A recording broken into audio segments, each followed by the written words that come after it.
और आज से बजट सत्र शुरू हो गया है। कल मोदी सरकार इस साल का आखिरी बजट पेश करेगी, जो कि अंतरिम बजट होगा। लेकिन उससे पहले आज राष्ट्रपति ने संसद में सरकार के 5 साल के कामकाज का लेखा जोखा पेश किया। उन्होंने नोटबंदी से लेकर सर्जिकल स्ट्राइक तक पर सरकार की पीठ थपथपाई। अब देखना यह है कि कल सरकार चुनावी साल में किस तरह का बजट पेश करती है।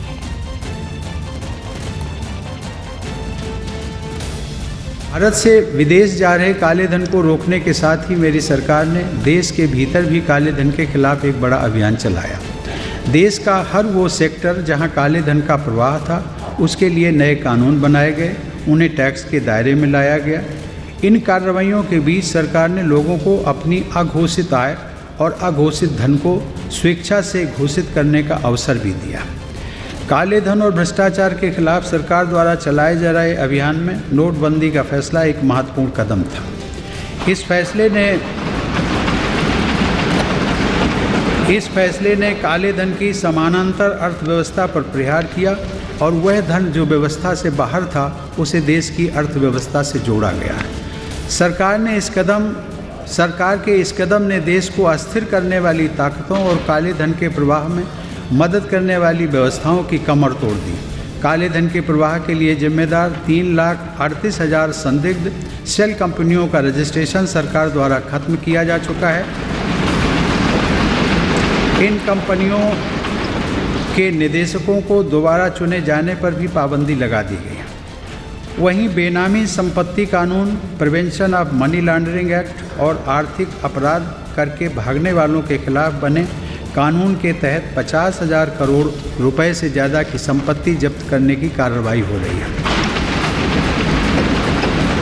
ये मेरी सरकार की नीतियों का ही प्रभाव है कि आज रियल एस्टेट सेक्टर में काले धन के उपयोग में भारी कमी आई है, जिसकी वजह से घरों की कीमतें कम हुई हैं और एक साधारण मध्यम वर्गीय परिवार का अपना घर होने का सपना सच हो रहा है।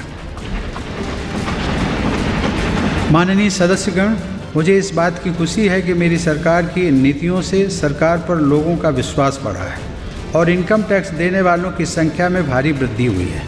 वर्ष 2014 से पहले जहां 3.8 करोड़ लोगों ने अपना रिटर्न फाइल किया था, वहीं अब 6.8 करोड़ से ज़्यादा लोग आयकर रिटर्न फाइल करने के लिए आगे आए। आज करदाता को यह विश्वास है कि उसका एक एक पैसा राष्ट्र निर्माण में ईमानदारी के साथ खर्च किया जा रहा है। माननीय राष्ट्रपति जी ने आज अपना अभिभाषण दिया संसद के दोनों सदनों को। उस अभिभाषण में सरकार के 5 साल के कार्य का लेखा जोखा दिया गया। ये दुर्भाग्य की बात है कि सरकार ने राष्ट्रपति के माध्यम से अपने झूठे दावों की विश्वसनीयता बनाने का प्रयास किया। 2014 के पहले अभिभाषण में और उसके बाद निरंतर 4 बरस तक जो अभिभाषण आए थे, उसमें जो वायदे किए गए थे वो पूरे नहीं हुए। ना तो इस देश के अंदर जो कौशल विकास का वायदा किया गया था वो पूरा हुआ। आपको याद होगा, इस सरकार ने 10 करोड़ नौजवानों को कौशल विकास का आश्वासन दिया था। राष्ट्रपति के अभिभाषण से स्पष्ट है कि केवल 1 करोड़ से थोड़ा ऊपर लोगों को कौशल विकास मिला। अपने विचारों को प्रकट किया। वो सारे विचार मोदी जी के हैं। वो मोदी जी जो बाहर कहते थे या हमेशा जो भाषण देते हैं, वही भाषण का सार आज के राष्ट्रपति भाषण में था। ऐसी कोई नई चीज नहीं है और छोटे मोटे विषयों की जो उन्होंने हासिल की है, उसी को उन्होंने बहुत बड़ा बनाकर बोलते रहे। ये तो चुनाव के भाषण में हमेशा होता है, हर साल।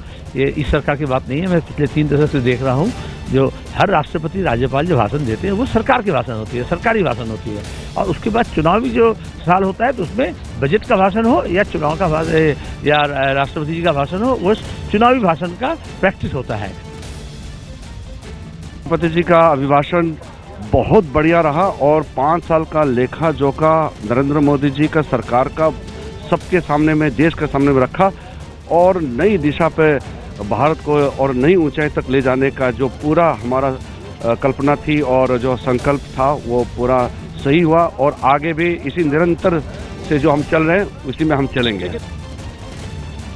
विपक्ष को अपना देखने का नजरिया बदलना पड़ेगा। जब वो सत्ता में थे तब भ्रष्टाचार चरम सीमा पर था। आम आदमी के विकास के लिए पैसा जो जाता था वो किसी और की जेब में चला जाता था। हमने पारदर्शिता लाए, जवाबदेही सरकार की तय की, सबका साथ सबका विकास मूल मंत्र के साथ नीचे तक महिला, मजदूर, नौजवान, किसान, जवान इस देश के हर वर्ग के लिए काम किया है।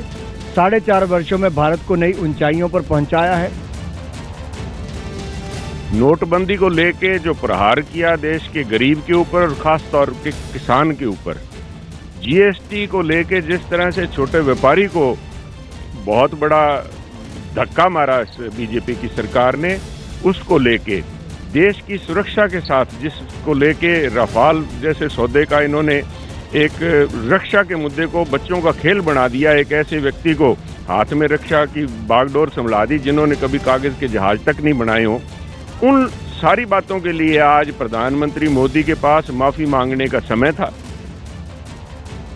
हमारे साथ नवाब मलिक हैं, एनसीपी के नेता। नवाब भाई, जिस तरीके से सरकार की तारीफ की है राष्ट्रपति ने और कहा है कि तमाम सारे सुधार सही दिशा में चल रहे हैं, कैसे देखते हैं? देखिए, सर्व अधिकार देश में राष्ट्रपति जी को कानूनी तौर पे है। उनके बिहाफ पे ही प्रधानमंत्री और देश की सभी संस्थाएं काम करती हैं। जहां तक राष्ट्रपति जी का दोनों सदनों के ज्वाइंट भाषण का सवाल है, वो उनका अपना लिखित या सोचा हुआ भाषण नहीं होता। वो परंपरा है कि सरकार भाषण तय करती है, जिसे कैबिनेट मंजूरी देती है और राष्ट्रपति जी उसे पढ़ते हैं। हमें लगता है राष्ट्रपति जी के मुंह से जो भाषण लोगों ने सुना वो सरकार का भाषण था। चुनावी माहौल है, चुनावी भाषण बना के राष्ट्रपति महोदय जी से पढ़वाया गया। सफलताएं गिना रहे हैं, लेकिन कभी कोई सरकार अपनी विफलताओं को नहीं गिनवाती। जीएसटी की विफलताएं देश की जनता जान रही है, नोटबंदी की विफलताएं देश की जनता जान रही है। देश में क्या माहौल है, कितने सफल मोदी जी रहे, वो तो देश की जनता तय करेगी। राष्ट्रपति जी का अभिभाषण पूरी तरह से सरकार का लिखित भाषण था और चुनावी साल है। सरकार अपनी पीठ तपाने के लिए जो भाषण लिखा था वो राष्ट्रपति महोदय ने पढ़ा।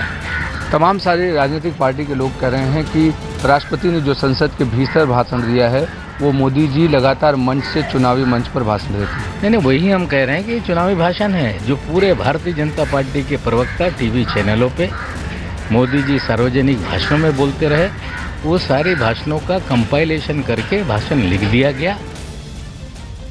कहा जा रहा है कि 45 साल में सबसे छोटा, सबसे निचले स्तर पर आ गया रोजगार का डाटा। एक मिनट रुक जाइए। बिना जानकारी के हम नहीं बताएंगे, पर राष्ट्रपति जी ने भाषण दिया है, राष्ट्रपति जी का भाषण तो आपने सुन लिया। लेकिन कहा गया है सर इसी कारण इस्तीफा दिया कि ये रिपोर्ट के डाटे सरकार छिपाना चाहती थी। हम इस पर कोई टिप्पणी अभी नहीं कर सकते, बाद में बताएं।